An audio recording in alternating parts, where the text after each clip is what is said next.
We are going to learn how to measure the angle that is the inclined plane surfaces. For example, we can able to see this one component already it has been made to some inclination, this plane surface. Now for making this inclination, this surface as some inclination, we have followed some method, that is by rotating the swirling compound rest. We have made it, okay. So in the shaper also we can made it.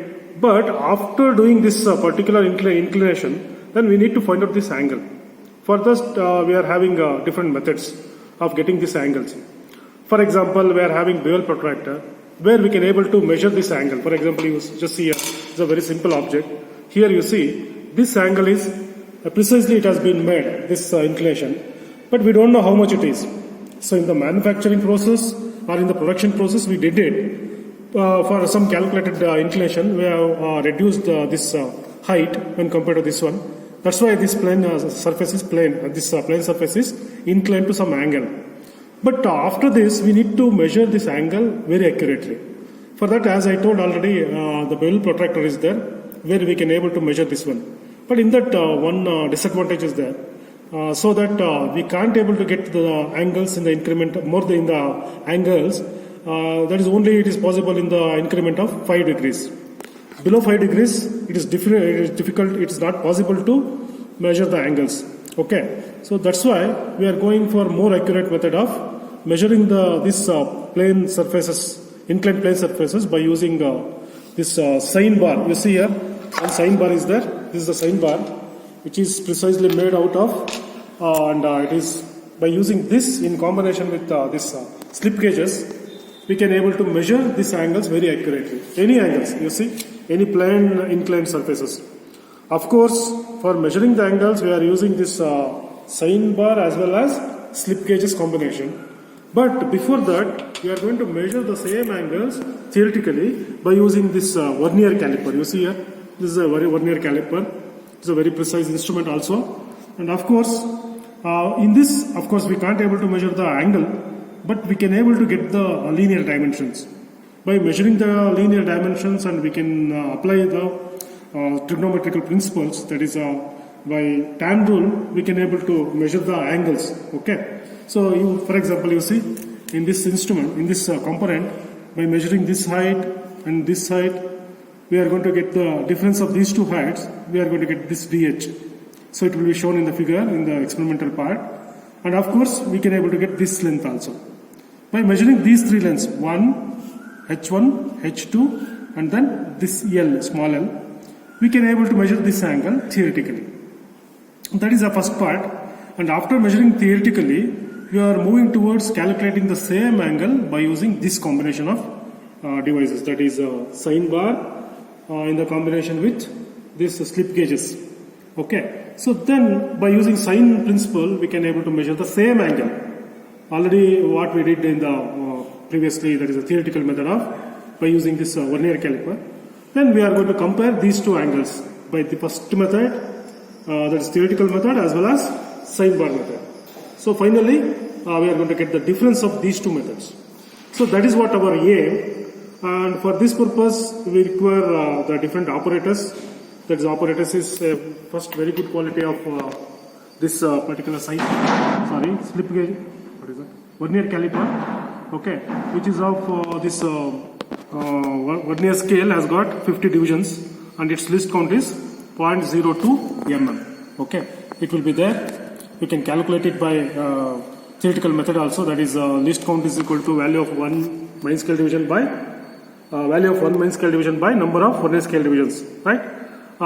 This is a theoretical method. Afterwards, we are going to use this sine bar, which is of two rollers. Sine bar, you might have studied it in the theory part. So these two are the rollers, and the center distance between these two rollers is 200 mm. It will be given by the manufacturer itself, and it will be written on the same sine bar itself, 200 mm. If you want, you can able to measure it. The center distance between this roller as well as this roller, it will be is equal to 200 mm. Okay. Where above this we are going to place the, see here, we are going to place the component like this way, at this end only, where the support is there. We are going to place the component. Now you can observe here, this surface is inclined with respect to this surface plate. Now you see, this is at lesser height when compared to this one. The very simple logic is here we are rising this side. To what extent we are going to rise it? To an extent equal to, so that this, so see here, after the sine bar, this is one of the very accurate devices. They are called as slip gauges or gauge blocks, where it is having, so different slip gauges are here. We are using these slip gauges to heighten that, sine bar. Right, I'll show you in the experimental part. Okay, you see here, it starts from 1.001 mm, like that 1.002, 1.003 in the first line, afterwards in the second line 1.11, 1.12. So right, it's a M112 slip gauge box. Okay, so by putting this under the sine bar, we are going to get the value, the required value. Okay, and this is what the dial gauge. See here, this dial gauge has got a 0.01 mm least count. But here actually we are not using it for the measurement. For what purpose we are using this dial gauge? It is having a probe here. You see this probe, we are going to move it on the component so that there should not be any deviation. Just we are moving it to the left and the right on the surface so that it should not show any deviation. That is our purpose of using this dial gauge. Of course, and this is what the surface plate, where all these things can be put together so that it is having no deviations. This surface is highly accurately finished, so that this surface will be taken as the reference for our experiment. That's why this plays an basement for our experiment. Okay, a good. This experiment has got two different stages. Okay, one is theoretical way of measuring the angle, this tapered plane surface. Okay, see how much is this angle. You see, this is not parallel, right? These two opposite faces are not parallel.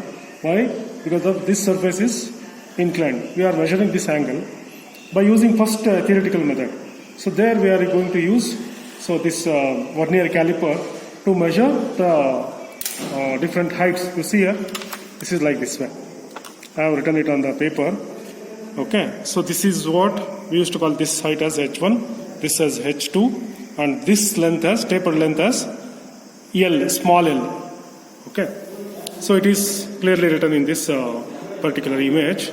Okay, and I have measured by using this this vernier caliper. You see, this is what the H1 I am measuring. Approximately it is 50 mm, because it all depends on your method of holding. Okay, so 50 mm H1 is there. On H2, this is what the difficult to measure H2, because here this surface is not parallel to the opposite surface. That's why approximately you would take it at the end. I have taken it as H2 as 42.86. That is nearly 43 it is. That is you know how to take the reading, right? So you have to take the coinciding vernier, that is a coinciding division. Then if you multiply, approximately I got it as 42.86 H2. And this length you can hold like this way or like this way. This is the tapered length. Exactly it is 30 mm. Okay. So it is written here, that is small l. Now we are going to measure this theta. I have written this triangle ABC here. You see, this is what DH I have taken. DH is the difference of H1 and H2. That is here 7.14, and L is 30 mm. Now by applying tan rule here, tan theta is equal to opposite side by adjacent side. So it is DH by small l. See here, that is equal to 7.14 by 30. Theta is equal to tan inverse of 7.14 by 30. That is the theoretical angle theta, that is equal to, if you calculate it by this principle, you are going to get 13 degree 23 minutes and 14 seconds. This is the first part. Now we are going to calculate this theta by using this sine bar principle. Okay. Here what we are going to do, here before right, I am going to place it on this one. Now I need to raise this side to make this surface parallel to this surface plate. Then how much there is a height you are going to raise this side, that all depends on this surface. That means when this surface is exactly parallel to this surface, then we are going to get the angle. So that is, we need to raise this side, this end, to the exactly same angle as this angle. Okay, by using this principle, you see how much, to what height we are going to raise this one. Simply by trial and error method, it takes a lot of time. It is difficult. So that's why what we are going to do, we are going to get a approximate height of the slip gauge block required. That is H approximate is equal to DH. That is what we have got here into capital L. Capital L is the center distance between these two rollers. Because now we are using this one. Previously we were not using this one. That's why we have taken only the small L here. But here we are using capital L. Okay. That is the center distance between these two rollers. Divided by square root of DH square plus small l square. Okay. Now if you calculate by using this formula, we are going to get 43.30 mm. That is, that much of slip gauge blocks are required to rise this side to make this surface parallel to this surface plate. How can you know that this surface is parallel to this surface plate? So by the help of this, what is this? Dial gauge, we are going to get we are going to make this surface parallel. So that if you move this dial gauge over this surface, the dial gauge, if this surface is parallel, the dial gauge will not give any deviation. For example, I will show you. See here, if I am going to place it like this way, now this surface is parallel to this one. Now you see, if you move the dial gauge, it is not going to give any deviation. Just observe here. See, a pressure is given for this plunger. Now you see, if you are moving this one, it doesn't give any deviations. That is due to the surface irregularity. Or else if I am going to place this slip gauge, you won't be getting any deviations. You see, zero deviation is there. Now if I am going to place this surface here, now you see, I am going to raise this one.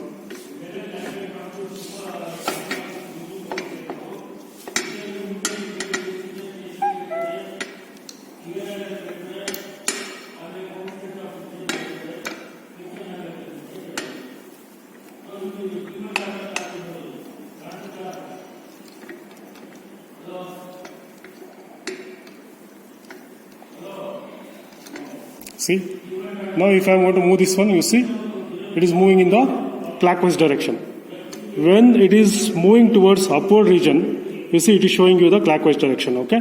When it is moving in the downward direction, you see in the anti-clockwise direction it is moving. See, if it is moving in the downward direction, anti-clockwise, okay? That means this surface has to be raised. Okay, now you see, we have calculated this H approximate 46.30. I am going to place 46 mm. Now let us see what happens. 46. 40 plus 6 I am going to take. I am going to have the ringing phenomenon. Okay.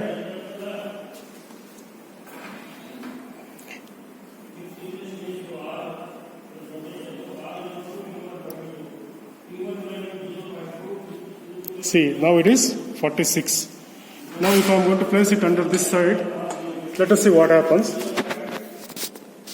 Now let us see this dial gauge. In the dial gauge, now you see whether it is moving in the clockwise direction. That indicates still this surface is lower. Still some slip gauges has to be added. Now 46 is, it is giving a lot of deviation. I will be going for 48. Now let us see. It's a trial and error method. Okay. Now I am going to raise this for 48 mm. Now you just see here.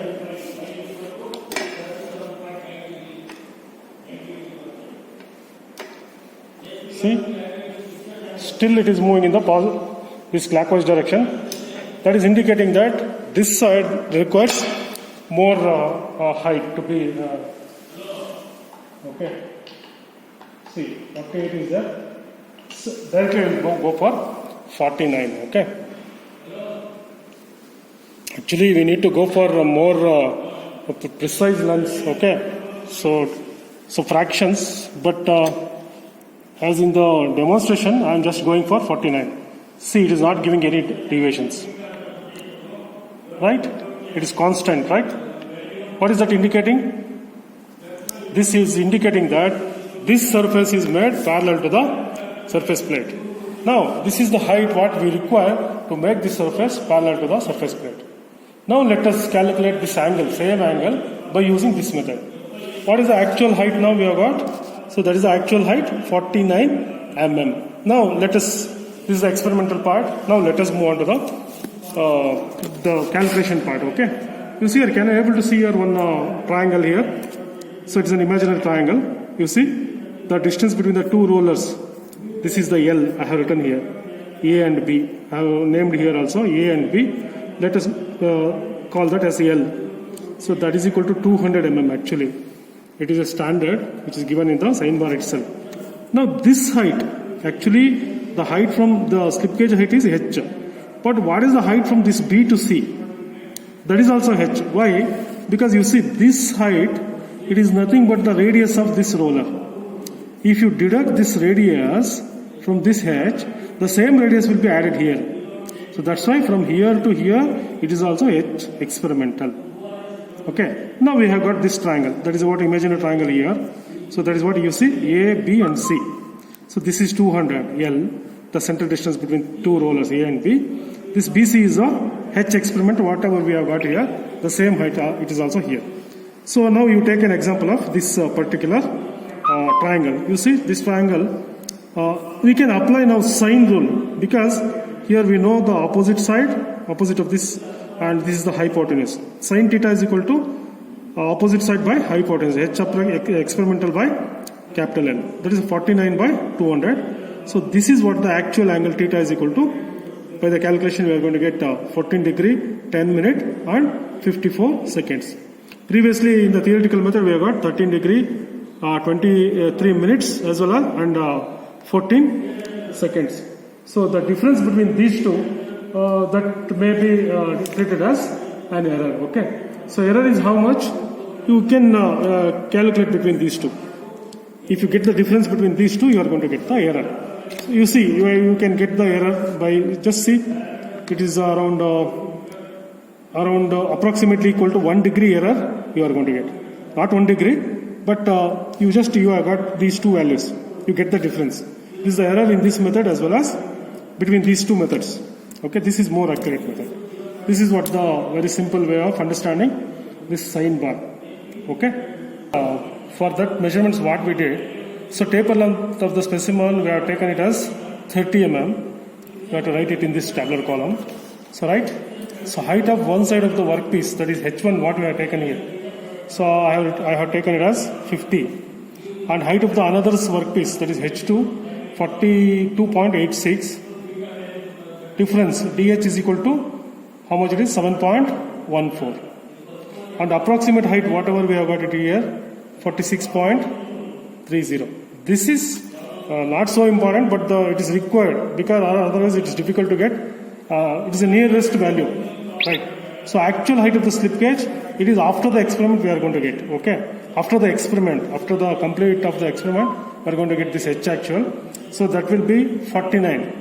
So round figure in this case it is can, but most of the cases it may not be possible. Before that, so least count of the vernier caliper what we have used 0.02 mm. Least count of the dial gauge here looking into the dial gauge is 0.01 mm, right? And distance between the center of the it is given. Length of the specimen, taper length, it is depending on the specimen. We have to measure here it is 30 mm. Okay. So and theoretical taper angle. Previously what we have got here, so 13 degree, 23 minutes and 14 seconds. So actual taper angle, for getting approximate height, this is the formula, already I have shown. So DH is this one, we have got what here 7.14, L is 200 and this is the square root of DH square and L square. So H1 whatever you are written here itself, H2 is also here. Difference DH is also given, and theoretical angle what we have got here 13 degree, so right, and 23 minute and 14 seconds. Now after the experiment what we have got the actual angle, so that is 14 degree, so right, 10 minutes 54 seconds. You can write it here also, right? So here we are using tan and here we are using sine. 14 degree 10 minutes and how much is that? 54 seconds. So error is the difference between these two. Okay, we have to calculate. Both of here is the theoretical angle as well as experimental angle. You can get the error by using this formula. So this is the complete details about this particular experiment. Okay.